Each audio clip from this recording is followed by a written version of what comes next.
Sibingelele sikwamukele indabeni zehora lokuqala emini. Sibingelele nakuwe osibuka ohlelweni lethu olusha lezokusakaza iDTT. Lezi indaba nizethulelwa usakhiwo ngokwasokhela nazo ezinohlonze emini nje. All the charges are being withdrawn against the three of you, Ms. Jansen, Ms. Mead and Mr. Ramadula. Thank you. You may stand up. Umbuso usuhoxisa amacala abhekene nabasola abathathu ecaleni lokusiza uThabo Bester eqejele enyakenye. Ngaphambi kokuqala kwaleli cala namhlanje kubiko ukuthi omunye abasola uDokotela Nandipha Magudumane uqulekile. Any country, any organization, anyone thinking of taking advantage of this situation, I have one word: don't.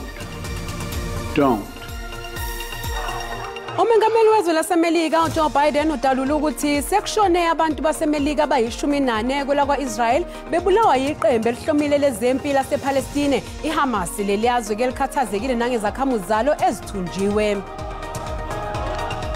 Our future is now the Carling Cup and the league.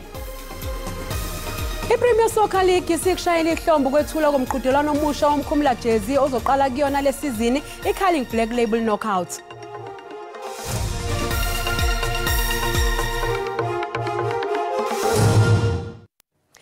Kubambezelekile ukuvela enkantolo yemantshi yaseBloemfontein kaThabo Bester kanye nabayishumi nomuvo asolwa nabo. Lokhu kuze emva ukuthi uDokotela Nandipha Magudumane evele wawe esitokisini samaphoyisa ePark Road eBloemfontein njengoba ebezovela enkantolo namhlanje kuseni. Ummeli kaMagudumane uMachini ke Mhlongo uthi uMagudumane uhanjiswe ngenkani esuswa ejele laseBhiza Makhathe eKroonstad wayiswa eBloemfontein nakube batshelile abasejele ukuthi uyagula.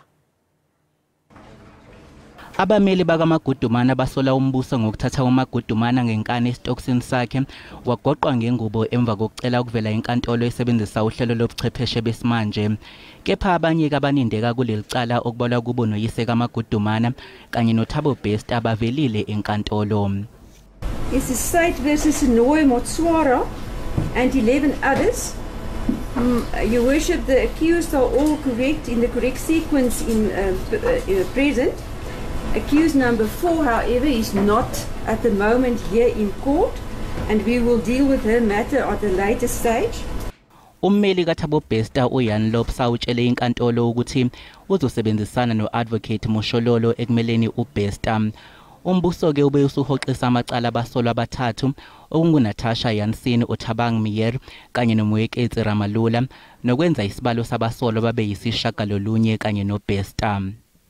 All the charges are being withdrawn against the three of you, Ms. Jansen, Ms. Mead and Mr. Ramadula.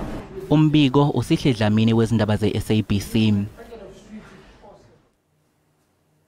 Ummeli womsolo wesibili ecaleni lokubulawa kaSenzo Meyiwa uthi umsolo wesibili azange azenzele istatimende kanti lokhu kuphikisana nokushiwo umbuso.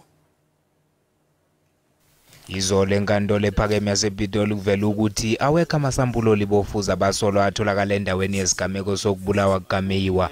Lokhu kuvezwe ngungoti wolibofuza uKapteni Mashedi Masetle okunguyena owahlola amasambulo libofuza ngenkathi eliqhathanisa naye elithole endaweni yesigameko. Kusenjalo njengoba namhlanje kwenziwa inqubo yokuqulwa kwecala ngaphakathi kwecala, ummeli womsolo wesibili uyihlabe wayihlikize ukuthi lona amele wenze istatement kuleli cala. Ijaji libese liveza ukuthi umbuso uthi umsolo wesibili wasenza istatement kanti lokhu bese kushayisana nokushiwo ummeli womsolo wesibili. So I'm satisfied then that your client, according to alleges that he didn't make a confession, but the state alleges that he did make one. Then you need a trial within a trial to enable the defense to contest the admissibility of that statement or confession. Okay, right. That pertains to Mr. Accused number 2's position. Ngenkathi ijaji liqhubeka nokuphenya ngembuzo ummeli wesibili kwelokubulawa kaNozinto Orlando Pirates mayelana nodaba lokwenzeka kwestatement salomsolo wesibili, lo mmeli ubese ecela ikhefu leli cala lisaqhubeka. Umengameli wezwe laseMelika uJoe Biden udalula ukuthi sekushona abantu baseMelika abayi14 kwelakwa Israel bebulawa yiqembu elihlomile lezempi lasePalestine iHamas selokhu kusuke uthulu lwezichwe eGaza kulezi insuku ezine ezedlule. iHamas sibulala abakwa Israel abalinganiselwa ngaphezulu kwenkulungwane nelasePalestine elinedumbu phansi njengoba nelakwa Israel ligadla liphindelela. Izwe laseMelika lizibophezele ngokwesekela kwaIsrael empini eqhubekayo. Bangaphezulu kwenkulungwane namakhulu ayisishiyagalombili abantu asebeshonile eGaza empini eqhubeka phakathi kweinhlangothi zombili. iHamas iyaqhubeka nokuthumba abantu njengoba sebengaphezulu kwe150 phakathi kwabo kukhona nabaseMelika nokungokunyeke lokho kukhathaza kakhulu umengameli uJoe Biden. We now know that American citizens are among those being held by Hamas. I've directed my team to share intelligence and deploy additional experts from across the United States government to consult with and advise Israeli counterparts on hostage recovery efforts. Elasemelika selithumele umkhumbi walo omkhulukazi wezempi iUSS Gerald Ford noqukethe lonke uhlobo lwezikhalo okumanje sewunkanise olwandle iMediterranean ngenhloso yokweseka elakwa-Israel. We're surging additional military assistance, including ammunition and interceptors, to replenish Iron Dome. We're going to make sure that Israel does not run out of these critical assets to defend its cities and its citizens. Let me say again, to any country, any organization, anyone thinking of taking advantage of this situation, I have one word: don't. Don't. Our hearts may be broken, but our resolve is clear. Umengameli waseMelika uthi isenzo seHamas asihlobene nakancane nomzamo wokulwela isithunzi nelungelo labantu basePalestina. Ikomishoni ezokhetho iIEC sixwayise iNFP ngokuthi uma ingazilungisa inkinga ebebhekene nazo ke ingase ikhishwe ngokuphelele ekubeni ingxenye yokhetho likazwelonke ngonyaka ozayo. Lokhu kulandela ukumiswa kwayo ezinhlelweni zokulungiselela ukhetho ngenxa yokungaboni ngasolinyo kukhona ngobuholi beqembu. Kungenzeka kuyiphinde okwayehlela ngo2016 eNFP. Uma ingasitholi isisombululo sezinkinga ebhekene nazo ingase ingabi futhi yingxenye yokhetho likazwelonke. Leli qembu selihlukene phakathi laba maqembu amabili, elinye ngelika Jeremiah Mavundla kanti elinye liholwa uChristopher SABC. If it gets to the date in March when we close nomination and they have not settled their leadership, it means they will not participate in next year's elections. Leli qembu lona lithi ngeke kuyiphinde okwake kwayehlela. The National Freedom Party is going to be a major player come next year's elections, and you can mark my words on that. And in particular in KwaZulu-Natal, because the NFP is going to decide who is going to govern the province. Abanye baleli qembu baqoqozela ubumbano. The issue of unity is very important for us. So we are trying to preach that gospel that we need to unite at all costs in order for the party to do well, in order to keep the party alive. iNFP yagcina ukuba nenqonqothela yokukhetha ubuholi ngo2011 manje isilungiselela enye futhi ezobanjwa ngoZibandlela wakulonyaka.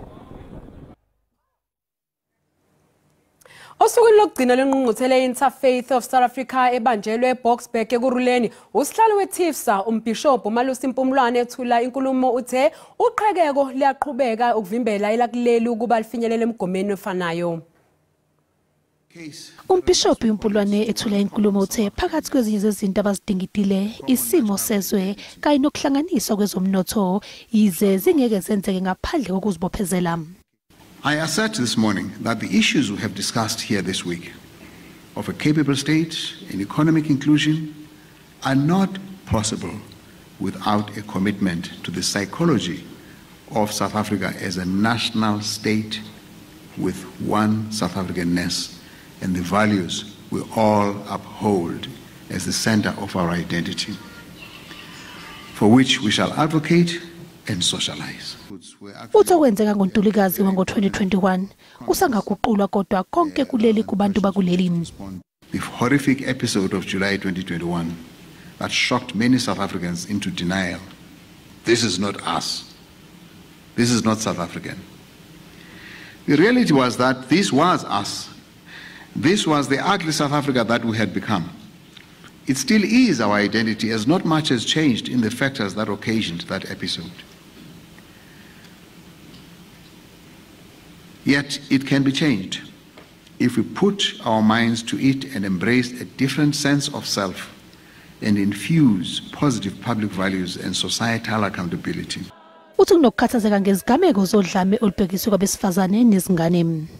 Growing violent crime, rampant corruption, gender-based violence at an unprecedented level, failure of service delivery, lawlessness, mistrust of leadership, and impunity that prevails across society in both the public and private sector. Lenhlangano ke yasungulwa ngesikhathi kuhlasele iCovid-19 kuleli ukufundisa abantu bakuleli ngegciwane eliyingozi elibulalayo. Ngaleso sikhathi ke yayibizwa ngokuthi iReligious Forum Against COVID. Mbukeli sathi iqhubeka etolo kanti masibuya sokuphathela udaba oluthi some of the roads still needs to be assessed. On the 25th and after the 25th of September, 151 roads were closed across the Western Cape. Umnyango obhekele inqalasizinda eWestern Cape uthi umonakalo odalwe izikhukhula ezibonakala emasontweni adlule ulinganisele izigidini ezingama500 amarandi.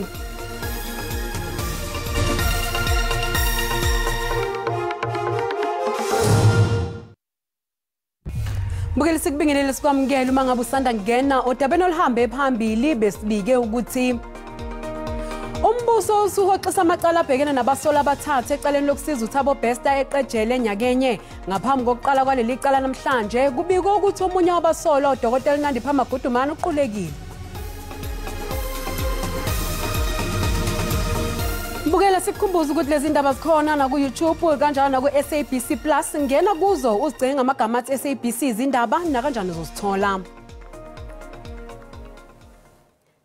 Iphini likaMengameli uPaul Mashatile uthi izwekazi iAfrika kufanele lizihlelela imigomo yayo yamandla omhlaba ngesikhathi uguquko uthi izwekazi kufanele ligcine kukhanya ngesikhathi kwenziwa uguquko. Mashatile bethula inkulumo engqungqutheleni Africa Oil Week ebanjelwe eKapa. Africa must set its transition period with reasonable terms and expectations, specifically considering its developmental needs. Other nations globally are doing the same. And I want to emphasize that, ministers, that it's important that we don't allow other people to set out time frames for us. We need to set time frames for ourselves because we know the needs of our countries, we know the needs of the continent. Because often we get given resources or money and told you need to transition within this period. We must say no to that and be able to look at our own needs and be able to set those time frames. Because as Africa, we must keep the lights on.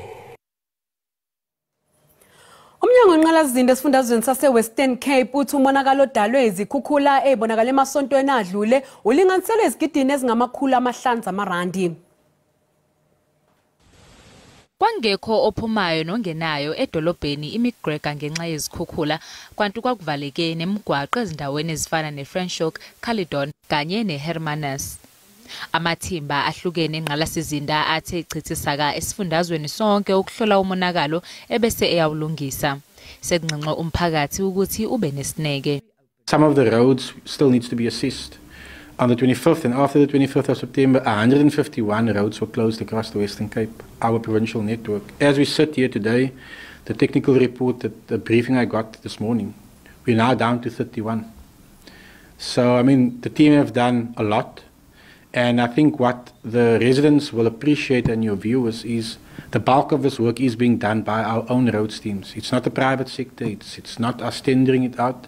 The bulk of this is our district teams which we have invested in. Umsebenzi wezinhlangano ezingenza inzuzo ezisizayo nawo uyaqhubeka. Inhlangano iGift of the Givers isebenzisana nomasipala abahlukene esifundazweni. Our main priority are to assist those communities that were inaccessible since the floods occurred on the 25th of September. The biggest area requiring assistance currently is the Cape Agulhas region, where over 800 families require assistance. Our teams are rolling out food parcels, clean drinking water, personal hygiene items, blankets and baby care items to these communities. Umonakalo owenzeke embonini yezolimo uwodwa ubalelwa ku-1.4 billion wamarandi. Usala nembuzo umndeni ozizwa engathi unikezwe ingane okungesiyona yawo esibhedlela iMatikwana eMpumalanga. Ngokusho kamama wayo uThandiswa Bayi, uthi uthole ingane entombazane emva kokutshelwa ukuthi ubelethe eyomfana. Umama ufuna impendulo njengoba kuphele cishe inyanga embili engazi noma ngabe yakhe iningane. Lokhu ngenxa yokuthi lengane izalwe ngobulili obuhlukile kunaye ebutsheliwe ekuqaleni. uThandiswa Bayi uthi konke okwenziwe isibhedlela nje kube ukuxolisa ngesikwenzile. Nokho uthi yena ufuna ubulungiswa ngokuhlukumezeka adluliswe kikho. Mina sabuyela ke eMatikwane after 2 weeks bothatha igazi. After bethatha igazi eRobs labuya igazi on Sunday ma DNA test. Mayebuya ma DNA test aconfirm ukuthi umntwana ngowethu. Okulumela umndeni uSurprise Nguni uthi lolu daba luzoba inkinga enganeni kakhulukazi ekuhambeni kwesikhathi. Ngathi psychological yena vele akasekho right. Ngeke aphinda be right and nalomntwana ekugcineni uma azofuna ukwazi ukuthi why bangibiza unjabulo ngiyintombazana kwenzeka njani. Umnyango wezempilo esifundazweni iMpumalanga uzange utholakala ukuze uphendule. Kanti lo mndeni unquma ukuthathela izibhedlela kanye naboli bofuzo abayimele inyathelo zomthetho. Uneo Khang noLeon Jele basenaledi namhlanje babekwe endlini yabo yokugcina emva kokudlula emhlabeni ngensolo zokuthi bathenga amakhekhe asedlulelwe isikhathi esitolo sabo kufika kwabe sekukushona kwabo. Umndeni kanye nehlobo bebezothi indlela enhle yize namanje bengakakholwa ukuthi ngempela basekho emhlabeni. Umndeni izihlobo abangani kanye nomphakathi wasenaledi bahlanganyele endawonye yokuvalelisa ukugcina izingane ezimbili ezidlule emhlabeni ngezinsolo zokudla amakhekhe adlulelwe isikhathi ukukholakala ukuthi zaziwathenga esitolo sabo kufika. Uneo Khang kanye noLeon Jele bebeneminyaka eyisithupha bobabili befunda ibanga R khona lapha elokishini lasenaledi Soweto. Umphakathi namanje usashaqekile ilesigameko. Uthi namanje nginemibuzo ukuthi umshana wami oshone kanjani, indlela ashiye ngayo ayikholakali, kodwa uma kuyintando kaNkulunkulu balale ngoxolo siyohlezi sibakhumbula. Uthi ubonga kakhulu kubo bonke abafake isandla balekelela ukuthi abathandiweyo babo bafihlwe ngesizotha. Ikhansela lendawo lithinte ngasohlangothini lokuthi kufanele izingane zinganikezwa imali ngaso sonke isikhathi. One of the responsibilities that we have ukuthi abantwana bethu should not have access to money as and when they want to have money. Because if we are able to manage that proper, we will know what they are buying. Because it will be us as parents who will be going to buy as and when there is a need for us to buy. Uthishanhloko uthi bebenethemba lokuthi abantwana bazolulama kodwa kubazwisa ubuhlungu sekwenzekile isikole silahlekelwe kakhulu njengoba bebesabhekela ukhulu kulabantwana.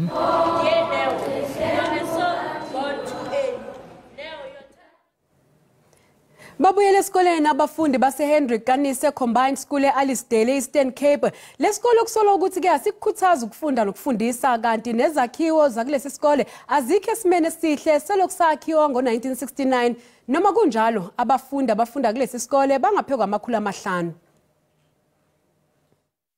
Ubomi babafundi busemngciphekweni. Amadonga amagumbi okufunda ayadilika. Ibhodi elawula isikolo icela isebe lezemfundo lingenelele. Abantwana ngebreak nje babubonele nawo umsasazi bejikeleza apha. Kufuneka bahle nje bajongiwe pha bangayi phayana because eza pillars phayana ziyashukuma. Abanye babazali babefunde kwesisikolo bakhathazekile impilo yabantwana babo. I-tiles zakhona ngeza zakuqala zakudala, even i-roof le niya imdaka ayikho right because asbestos asasebenzi mosingoku, but abantwana bakwazi usela amanzi, even if kunethile itanki zikhona awakwazi usebenziseka lamanzi. Ukuqala kwi-safety apha ecingweni, uzojoka i-building, uzotsho emanzini, uwesike i-building ne-toilet ezi zingumgoqo, isenokuwa ke yona i-building le ine-cracks. Ikuha Development Corporation yaqeshwa njengearhente yokuphumeza ukwakhiwa kwesisikolo ngo-2015, kodwa eliphulo kunye namanye amaninzi ayamiswa ngo-2017. I-implementing agent sayinika ngo-2015 uba mayihambe iyokwenza umsebenzi wayo consultancy phaye. Okwesibini, umcimbi wakho isikolo uqala ngento yobana ngaba allocate i-budget, kwaappointe i-consultant, kwenziwa i-design, kulaa ndawo kuzawakhiwa kuyo. Loo nto ithatha iminyaka ubuncinci beminyaka bayi-3 years. I-CDC ixelele eli jelo losasazo ukuba le ndawo kulindeleke ukuba inikezele kumboneleli weenkonzo oqeshiweyo kule nyanga izayo. Kwiindaba ze-SABC, ndingunandipha Platyi e-Alisdale. Umnyango wezemisebenzi kahulumeni uthi uhlelo Expanded Public Works Program sehlinzeke ngamathuba emisebenzi angaphekwe inkulungwane ezingama600 kulonyaka wemali. Lolu hlelo lasungulukula nesibalo esiphezulu sabantu abangasebenzi kanti nokwehlisa izinga lobubha. Ngisho noma lemisebenzi iba isikhashana kodwa kuba ukuthi yenza umehluko omkhulu kubantu kanti nakweminye imindeni. What the analysis or the research is showing us is that we are targeting the right people in terms of EPWP. We have some participants who are trained in some of our programs like the National Youth Chefs Program, giving a testimony on how the program changed their lives. Ungqongqoshe wezemisebenzi kahulumeni uSihlezi Kalala uthi ngisho noma lolu hlelo lenza umehluko kulwana nokungasebenzi kwabantu nobupha, kodwa isigaba esilandelayo salolu hlelo kumele siqinisekise sidala amathuba omsebenzi asezingeni kuphinde kuthuthukiswe namakhono abantu. When I say a sustainable one, it should fulfill the two reasons why it was initiated. And the two reasons, the first one was to ensure that we alleviate poverty.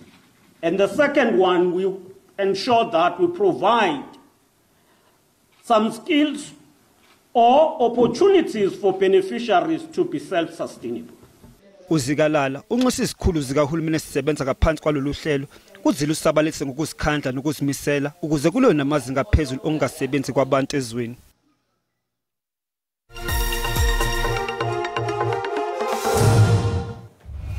Luphansi uhwebo lerandi ezimakethe namhlanje. Libiza u-18.91 edoleni lasemelika, libe ngu-23.21 kupondo, kanti lingu-20.05 kwi-euro. Ipula laseBotswana libiza R1.38.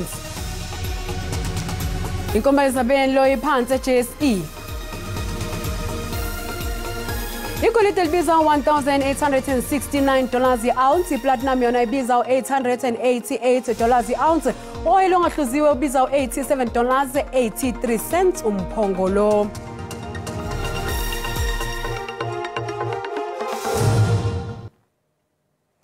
I-Premier Soccer League isikushayela ihlombo kwethulwa komqhudelwano omusha womkhumula jezi ozoqala kuyona lesizini ka-2023-2024. I-Carling Black Label Knockout izodlala amaqembu ayi-16 agijima ku-DStv Premiership. Lo mqhudelwano womkhumula jezi owethulwe ngokusemthethweni eGoli uzongena esikhaleni se-Telkom Knockout eyagcina ukudlalwa ngesizini ka-2020. I-Orlando Pirates esanda kunqoba i-MTN 8 iqhathwe ne-Cape Town Spurs kulo mqhudelwano omusha. So happy with the achievement that is done already. We look for the future. Our future is now the Carling Cup and the league. Imamelodi Sundowns okuyiyona iyagcina kunqoba umqhudelwano ngesikhathi useyi-Telkom Knockout iqhathwe ne-TS Galaxy ekuhambeni. We expect to be strong. We expect to take it as of course, as another one of the 6 competitions we knew we would be playing for this season. Abalandeli beKaizer Chiefs bazobe bebheke elikhulu kumlefinseki njengoba iqembu sekuneminyaka lagcina ukuhlabana ngeinkomishi. You have to overcome the pressure that comes with it because every game you play it's a must-win game, irrespective of whether it's a cup game or a league match. Isamba somkomelo weqembu elizoba ngompetha bomqhudelwano asikakamenyezelwa. Insuku kanjalo nezinkundla okuzodlalwa kuzo nazo zizomenyezelwa ngokuhamba kwesikhathi. Mbukela umhlahlo wesimo sezulu uyalandela emva kwekhefu.